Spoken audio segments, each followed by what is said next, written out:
Welcome back, welcome back. My name is Rasputin, aka Raspupu, and welcome to my diary.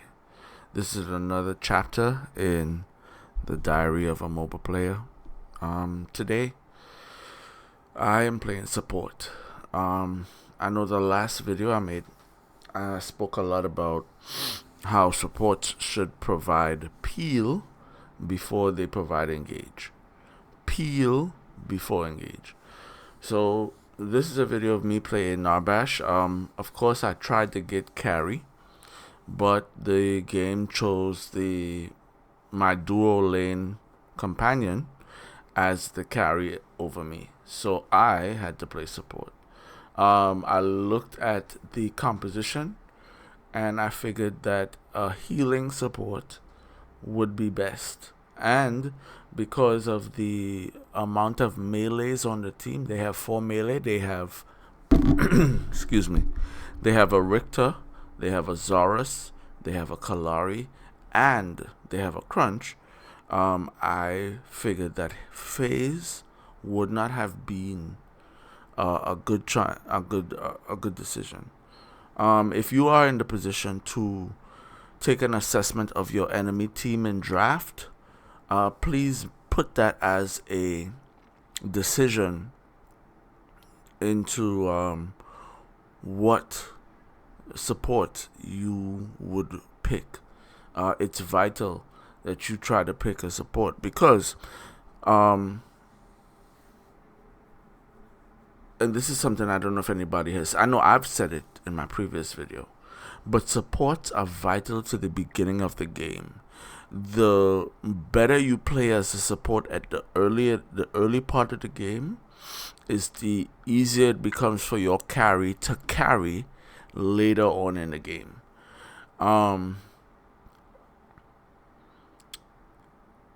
If you like my content, please like, subscribe, comment. But yeah, if you, the better you support in the beginning of the game, it's the easier you make it for your carry to carry mid to late game. So that's what I intended to do. I don't normally play support. I'm actually now starting to get into it. I'm now starting to have more respect for the role. But yeah, you can carry from support by setting up your carry and your teammates, because not only your carry, you set up your teammates for you set them up for success. All right, so let's get into this video, and I'll explain. Even though it wasn't my best showing as a support, I'll explain my mentality behind it and why I believe we were successful in this game.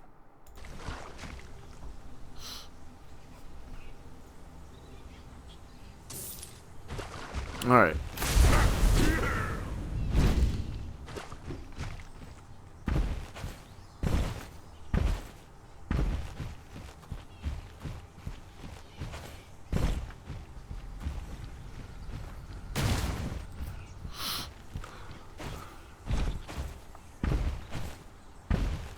So the first thing I go for is Thunk.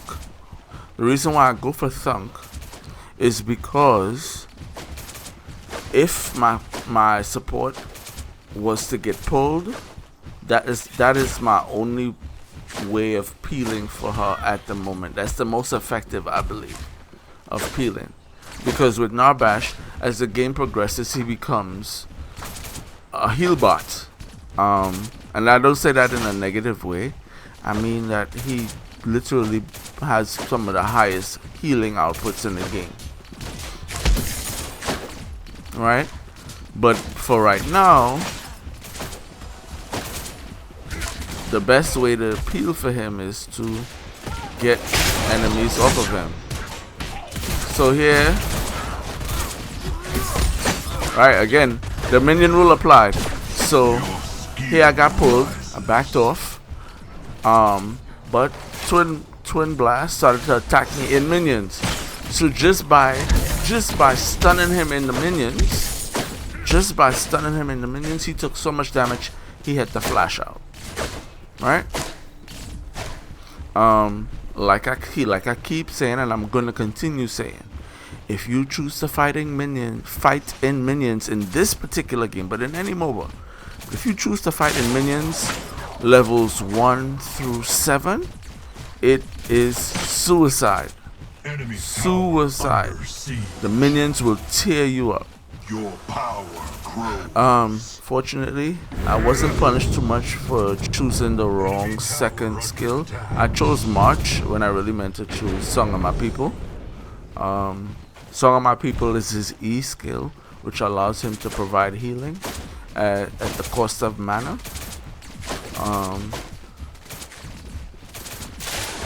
But we were able to heal up to a respectable amount. Something I see a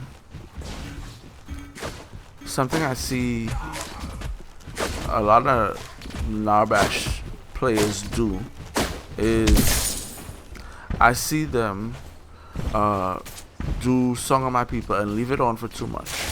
The reality is that you don't need to. Right. Okay. I'll get back to my thought. See? So we just doubled CC. The Rampage landed a rock, then I followed up. I didn't try to land my thunk first, because at the end of the day, if I miss my thunk and Rampage missed his rock, then my support has no peel. So what I did was I let Rampage throw his rock first, and if Rampage hit his rock, then I followed up with thunk because I knew it was a sure thing. So that's my mentality. I am prioritizing peeling for my carry over anything else, because the more my carry stays alive, the easier it is for him or her to carry. Now I'm getting Hallowed Braid. The reason why I got Hallowed Braid first item is because Hallowed Braid allows me to get power without doing anything. Hallowed Braid reacts to every single. Yeah, see, I got a 1. If you look at the far right, I have a 1 above Hallowed Braid. Every time there's a death on the map, whether it's a enemy death or an allied death, Hallowed Braid gives you a stat increase in terms of magical power. So that was why I got Hallowed Braid first. Alright, now I'm looking at Richter. I'm not doing anything. I'm just looking at him, because I'm like, alright, if you're gonna try to pull my Sparrow, I'm gonna thunk you right after. You're gonna get thumped.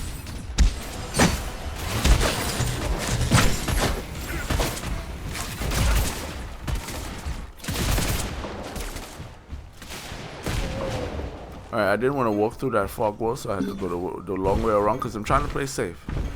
Trying to trying to help my carry.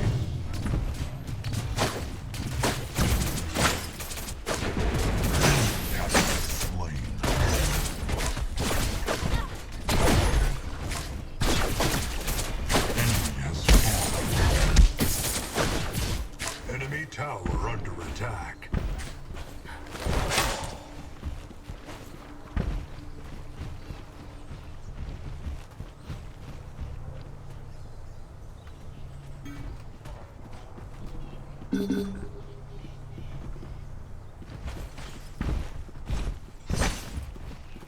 Enemy tower under siege.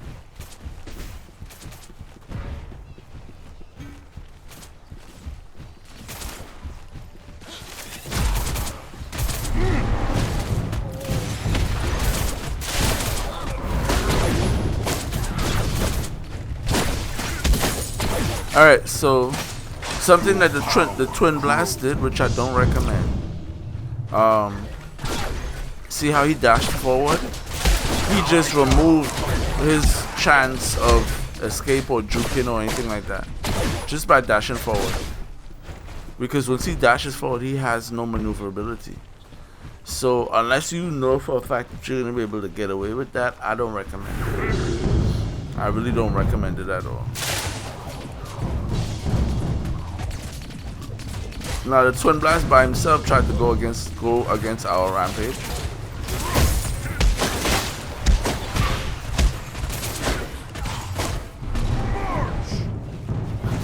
And then I was like, yeah, let's back off. Because I saw Rampage was still fighting with Kalari. So now I go to help Kalari.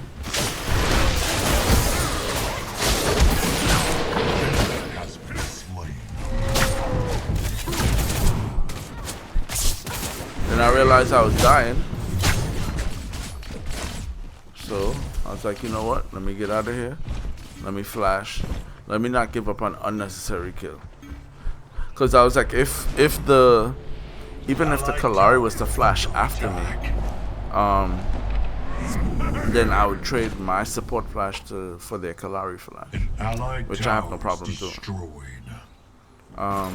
Seeing that they had so many melee, I then decided to build armor. I didn't finish my support item. I left Hallowed Braid as it was. And I just decided that I was gonna build armor. So this is the first component that I built for was that Fire Blossom.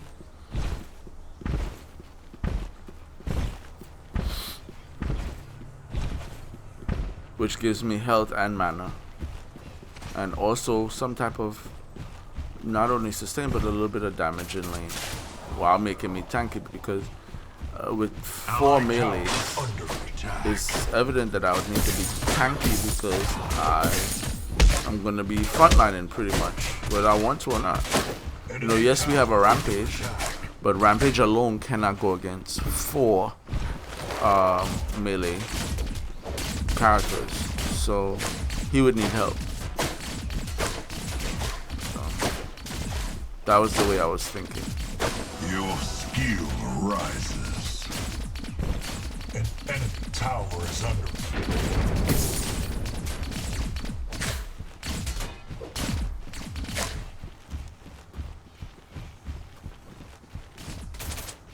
I went to put a much deeper ward because they have a Kalari. So I was like, alright, let's do that. Has fallen. In the meantime, double kill.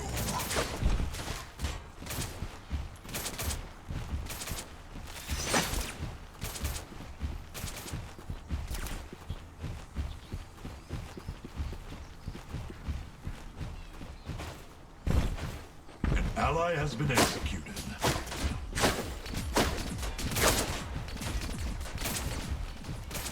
right now it's just posturing. Again, I'm looking at the Richter. I'm not really worried about the Twin Blast. I'm just looking at the Richter. And I'm like, alright, if you decide, Mr. Richter, that you're gonna try to pull my support, I am thunking you. That's just what it is. You're gonna get thumped. You're gonna get stuck. So, you know, just being there, healing up, trying to stay healthy, but at the same time, you know, just being there, allowing my carries to do what they have to do.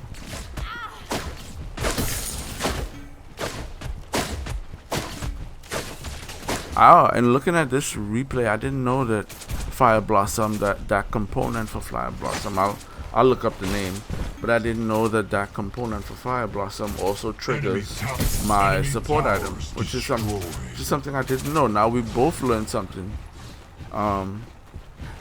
today. But yeah,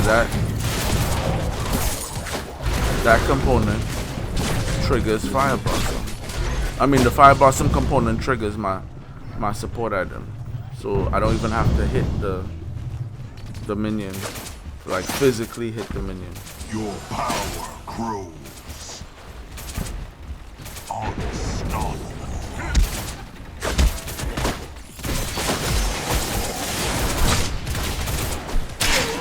Alright, so there's nothing I could do there, but I'd rather Richter waste his ult on me than on my support, than on my carry. You know? I'd rather Richter waste his ult on me than on my carry. Excuse me.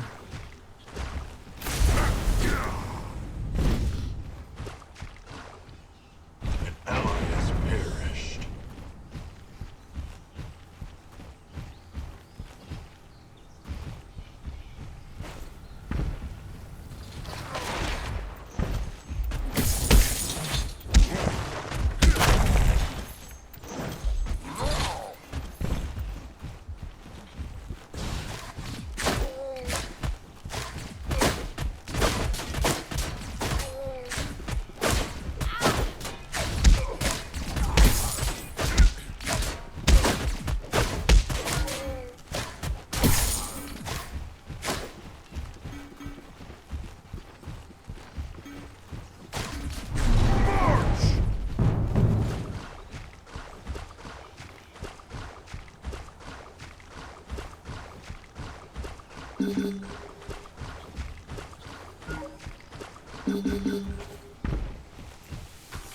Time refreshing.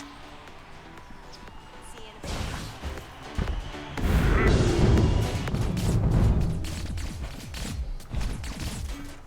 So there, I rotated over just to, and I didn't know what the Shinbi was gonna do, but I saw that she was low, and I did try to give her some healing, even though she was backing, because I didn't know if the Kalari would try to dive her. See, so here he hooked up, but he backed off because he really had no damage. You know, he's a support as well. He's basically a tank. No damage.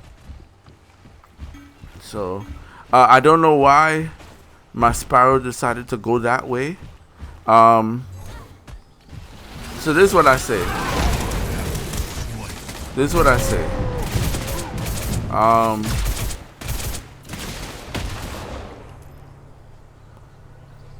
When you play dual lane or any lane, go the long way. The long way will probably cost you a few seconds, but at the end of the day, you go the long way, you live. I don't know why my Sparrow decided to go that way. I didn't think that going that way was the smartest idea. My Narbash, not my Narbash. My Rampage was now in a 3-on-1 situation, and he gets mad, and I'm like, why would you solo? See, alright, so let's unpack that. My Narbash, not my Narbash, my Rampage got mad. He's mad because he went into a 3-on-1 situation trying to solo the Fangtooth. Why would he do that when all he had to do, and for those of you who are new to the game or new to MOBAs, that is one of the most, to me, one of the biggest things that separates high-level players or players who are more efficient than low-level players. A MOBA is not something that you want a 50-50 on. What the Rampage did was put himself in a 50-50 situation. Right? Put himself in a 50-50 situation. That's what he did. He literally put himself in a 50-50 situation. When what he should have done was try to get a pick. Try to get a pick. And in trying to get a pick, I didn't realize the crunch was there, but at least, see, so I didn't realize the crunch was coming. That was my bad. I probably should have warded better. But what I was able to do was prevent them from killing my Sparrow. And that is the quintessential role of the support. You want to prevent people from engaging on your carry. And that's exactly what I did. So I have no problem with it. It was my second death of the game. I had finished my Fire Blossom, my tank item. So now I know that I have certain level of tankiness when it comes to dealing with melee characters. But yeah, let's go back to my rampage. My rampage went and decided he was gonna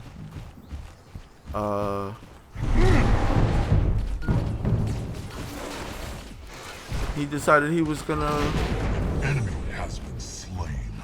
to you know, do an objective by himself, which to me is silly because you have a whole team. At least where the fang tooth is, you have 4 people on your side. You have the mid laner, you have the carry and the support.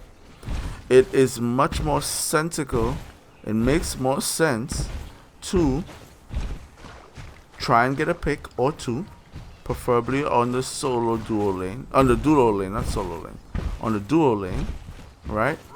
And then take the objective when you have a numbers advantage. The more of a numbers advantage you are, the easier it becomes for you to take an objective. And that's a mantra that a lot of people need to, players, especially those who complain about you know, the quality of matchmaking, etc., etc.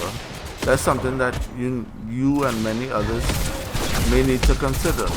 Too many people in this game want to go for highlight plays. And while highlight plays are great, highlight plays are not the core plays of a MOBA. Highlight plays are not it. Highlight plays are okay. See, highlight plays are not it, but they are.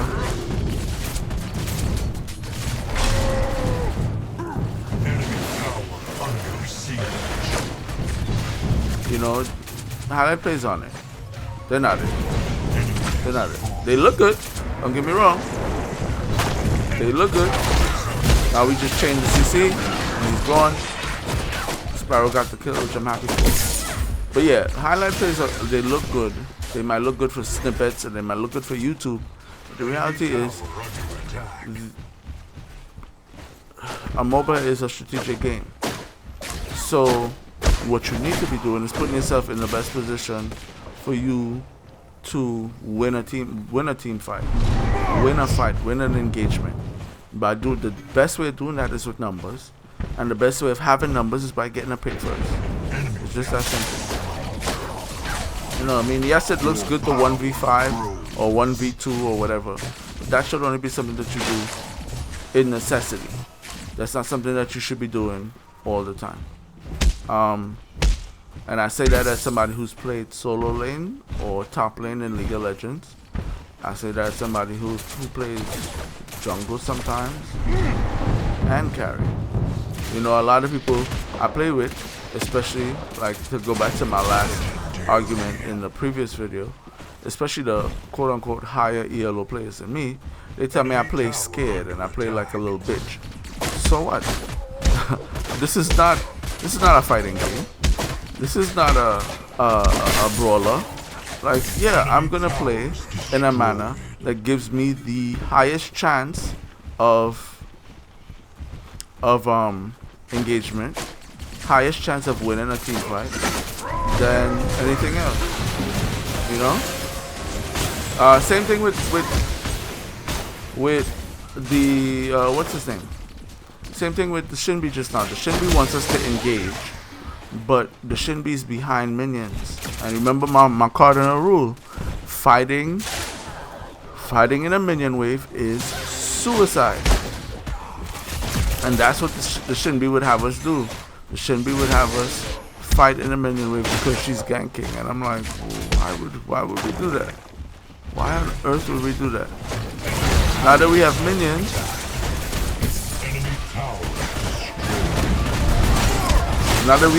and numbers,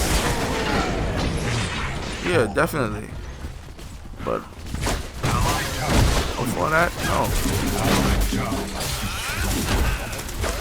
And look at how, alright, so to prove my point, look at how simpler,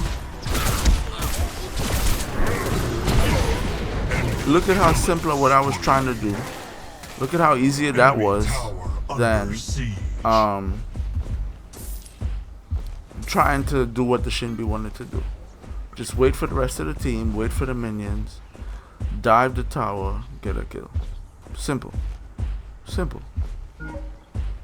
So, please don't get gassed by the hero plays that you see streamers do. Even something that you might see myself do. Even though I'm not a full-time streamer, I do play the game more regularly now than most people do. And because of that, there's certain plays that I'm able to do from playing the game just by playing the game on a. So how do I explain this? So your typical streamer, your Crashy, your Crashy not so much now because he said he has a job now, so he doesn't have as much time. But you know, like Crashy, Pinzo, Soul Reaper, these guys stream 8 to 10 hours a day. They play the game for 8 to 10 hours a day every day, right? Or more. Just the repetition of playing for that long gives you a certain familiarity with the game that allows you to do things that a regular person can't do. It's just like if you watch sports, you look at an NBA player and you see how vastly different NBA players are to regular people. Why? Because NBA players,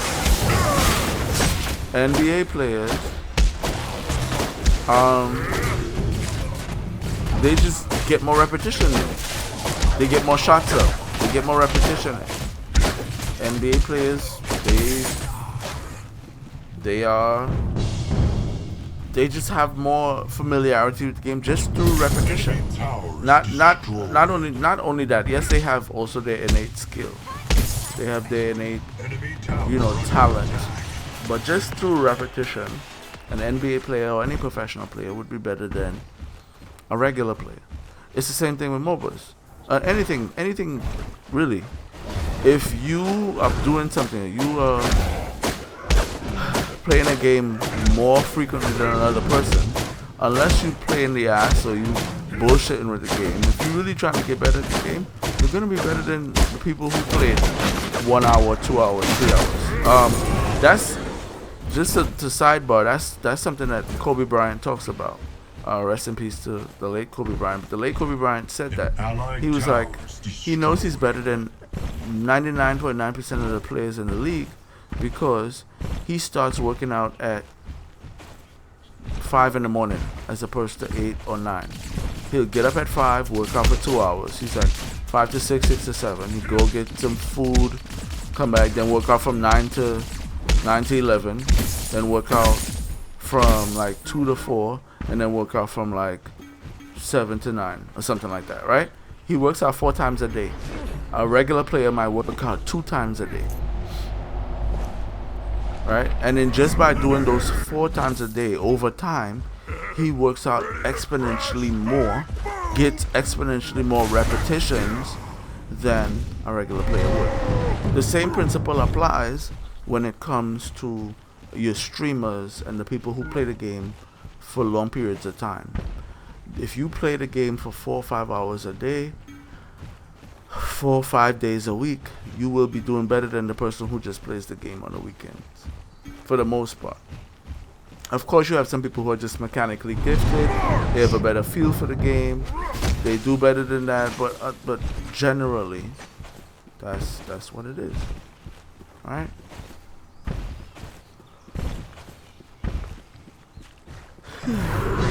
So, again, I'm just trying to support the best way I can. I now have two items, 2 tank items, 2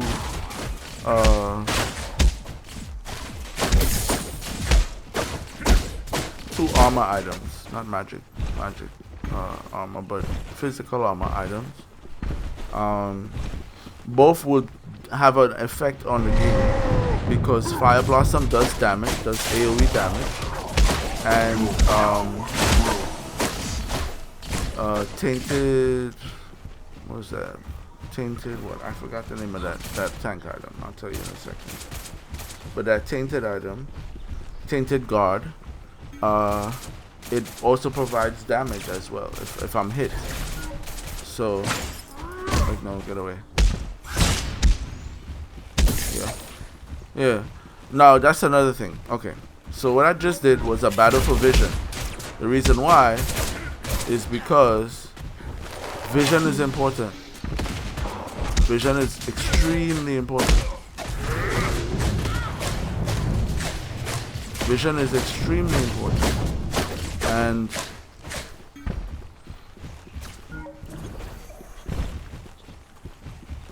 I wasn't about to let him steal vision from us because we are on their side of the map. And when you're on their side of the map, you basically the enemy side, team side of the map, it's easier for them to engage on you than for you to engage on them.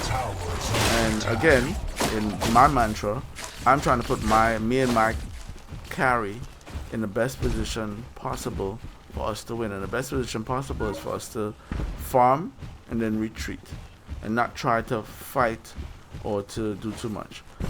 Sadly, their Kalari rage quit and basically left the game. But what do you expect when you go in a Kalari versus a Shinbi mid lane? Like, that's a tricky matchup. Kalari is probably the highest skilled champion to date.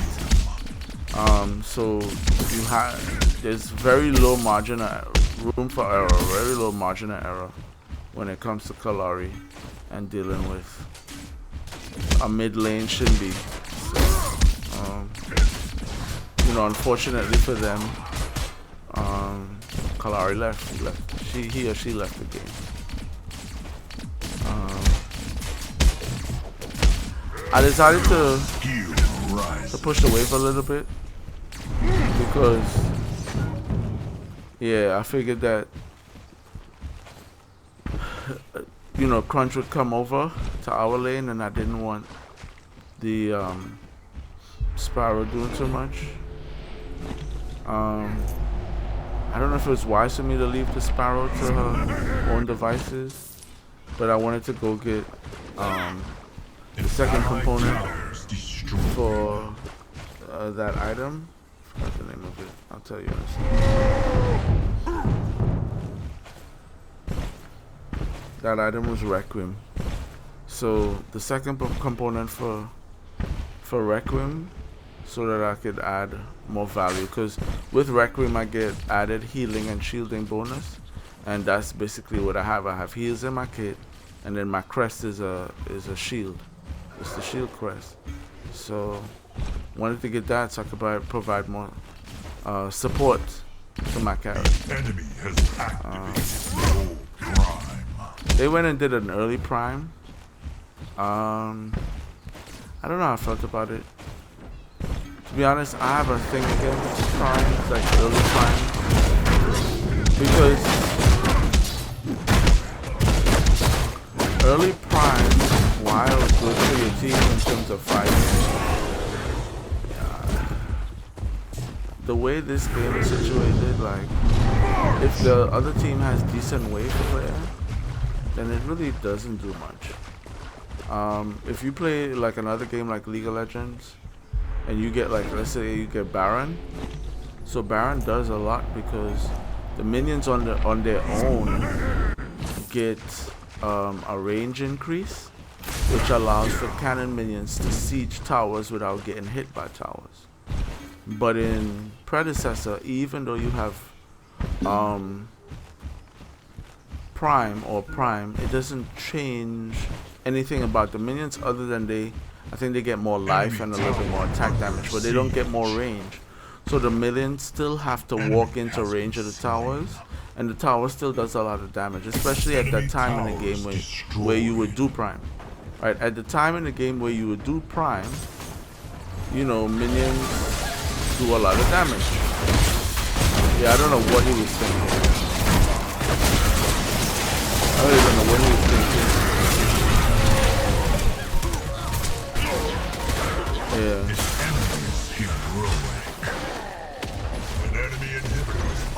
But I mean, they did trade it for it, but I don't think it was worth it. Because now my Shinbi just not smart enough. I was not smart on our ground squad, but whatever. I was like, now our Shinbi just has the go ahead to run rampant. And our carry is in there. And as long as our carry is in there, that means we can take towers.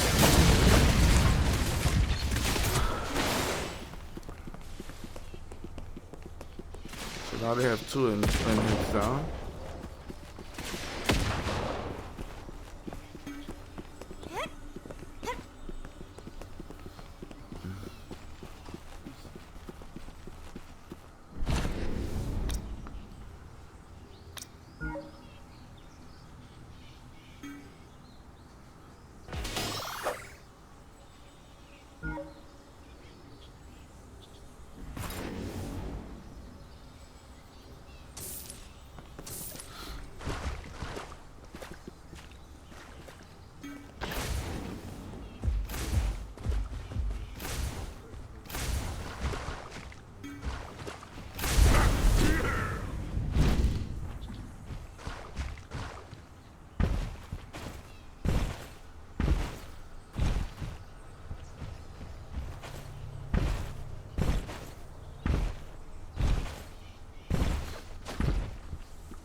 Like that, you turn it.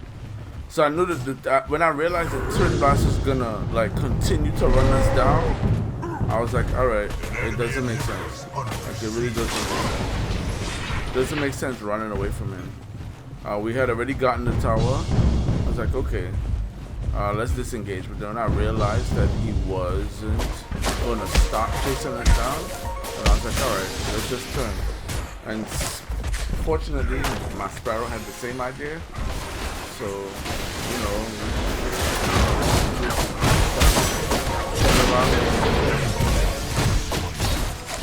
blew him up.